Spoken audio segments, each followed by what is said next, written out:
Good morning, John.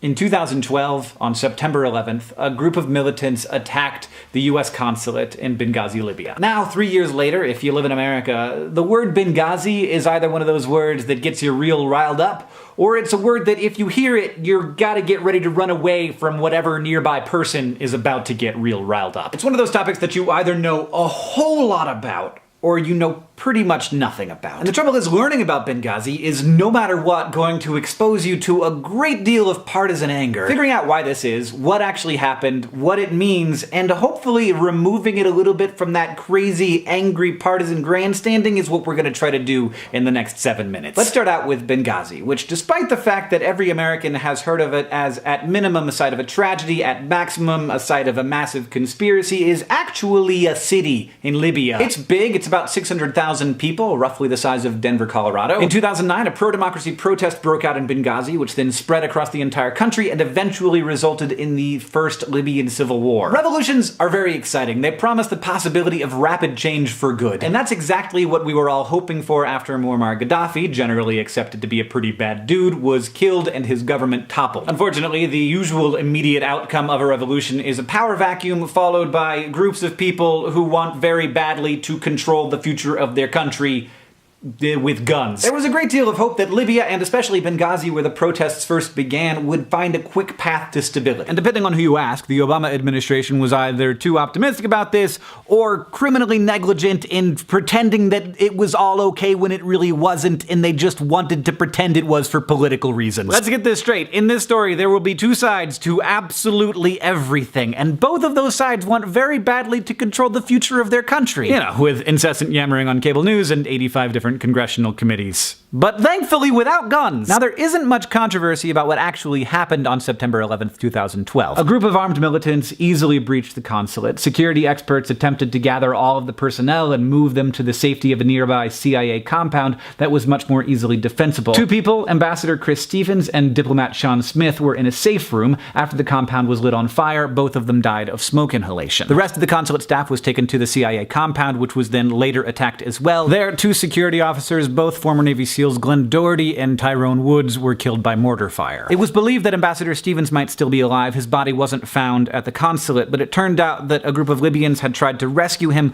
pulled him out of the building, and taken him to a nearby hospital where doctors were unable to resuscitate him. Some people saw pictures of the local Libyans trying to help Ambassador Stevens and put text on those images saying that he was being attacked or tortured by those Libyans, just to give you an idea of the kind of constant and deep misinformation we're dealing with here. So this was an awful thing that happened. It was a terrorist attack. It was a tragedy. And what you think about it depends largely on how you feel about President Obama and then Secretary of State Hillary Clinton, who was at the time head of the State Department. People predisposed to distrusting the Democratic leadership tend to believe that they made grave mistakes and were criminally negligent and have so far successfully covered up their criminal negligence, while people who find it easier to trust Clinton and Obama tend to accept the State Department's version of events. And that version indeed says that grave mistakes were made in not preparing the consulate for the instability of the situation, and that they could have been more responsive, and that they were not. But it doesn't go any deeper than that, and it doesn't go any further up the food chain than that. Those who distrust the Democratic leadership say that Clinton and Obama had a vested interest in downplaying the severity of the attack, and yeah, maybe they did. Nobody wants to have a terrorist attack on their record. This viewpoint is upheld by the fact that immediately after the attack, the CIA indicated and the administration repeated that the attack was just sort of a natural outgrowth of protests that were happening because of an anti-Islam film, when in fact it was definitely a planned and organized terrorist attack. This was all very close to the 2012 election. Obama didn't want to be talking about how he'd let a terrorist attack happen,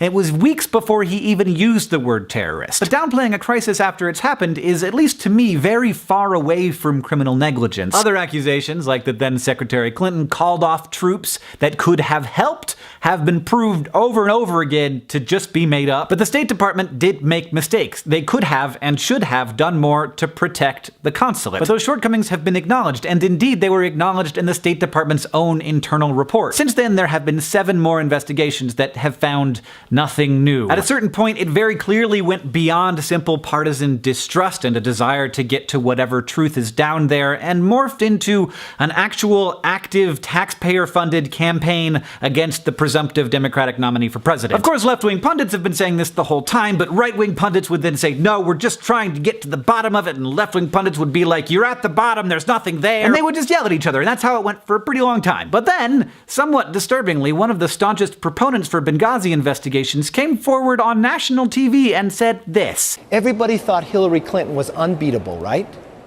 But we put together a Benghazi special committee. What are her numbers today? Now, a lot of people on both sides were like, yeah, of course this is what this is about. It is partisan. It is an opportunity for one party to gain advantage over the other. But coming out and proudly saying on national TV that you're running a series of taxpayer-funded investigations to advance your political party, that's bad. That's wrong. I mean, it's wrong to do it in the first place, but like, you can't say it. And indeed, that guy who was probably going to become Speaker of the House is no longer going to become Speaker of the House. Because that was dumb. Today in America, the controversy surrounding the Benghazi attack has become so entrenched that there are a lot of people whose minds will never be changed. A lot of people who will believe forever that Obama and Clinton were criminally negligent, and a lot of people who will believe forever that it was never anything more than an opportunity for the Republicans to attack the Democrats. Now, some people absolutely do believe that there's a prize at the bottom of this Cracker Jack box, that the president and Hillary Clinton are evil, and that this is the best chance they have of uncovering that evil. But 8 congressional investigations later, that's 6 more than we had after September 11th, 2001, it's seeming pretty unlikely that we're gonna find out anything, and it's seeming more likely that this was a series of unfortunate circumstances and significant but not criminal mistakes. For most people in politics, though, Benghazi is now just a talking point. It's a way to raise money from increasingly polarized constituencies, and also a way to polarize those constituencies more. But even as it occasionally takes over US politics, the attack on the consulate was a much bigger deal for Libya. After the attack, aid organizations, investors, business people, and businesses all left the city, crushing the economy. Other armies and militias saw the attack on the consulate as brazen and inexcusable, and they took up arms and fighting increased. This led to the eventual Second Libyan Civil War, which began in 2014. Benghazi now has large areas that are completely in ruins, and the future of the city and the future of Libya is fearfully in question. So that is what's happening in actual Benghazi, as we here in America continue to talk about Benghazi as if it's just a 12-hour period of time in 2012 that was, of course, tragic, but ultimately part of a much larger and longer series of tragedies. John, I'll see you on Tuesday. Since it's only 2 o'clock in the morning, and I just finished editing this video, I figured I would talk a little more. I've done other videos like this in the past. If you want to check those out, I'll put a link to a playlist.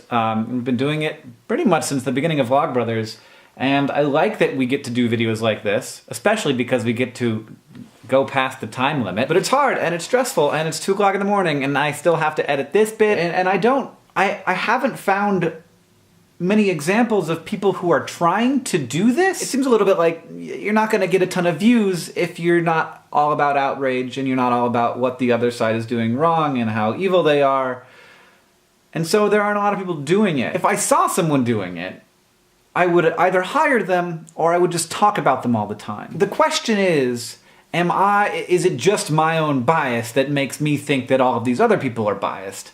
I don't think it is, mostly because the way to talk about it is from a little bit outside of the political system, and nobody seems interested in doing that because that detachment doesn't get people that interested. But if you know of people who are writing about complicated issues in a way that gives context, is a more full picture of something, and doesn't, very particularly have a goal of promoting the ideology or the agenda of one party or another, let me know in the comments. I'd love to read that, because it would be nice just to help me research these, because it's really not fun to read 2 angry positions and then try and figure out which parts of their anger are real and which parts are just them being angry, which is the majority of it. Another nice thing about this being an educational video is I just can keep talking, but I'm gonna stop now. Thank you for watching, and I hope that it was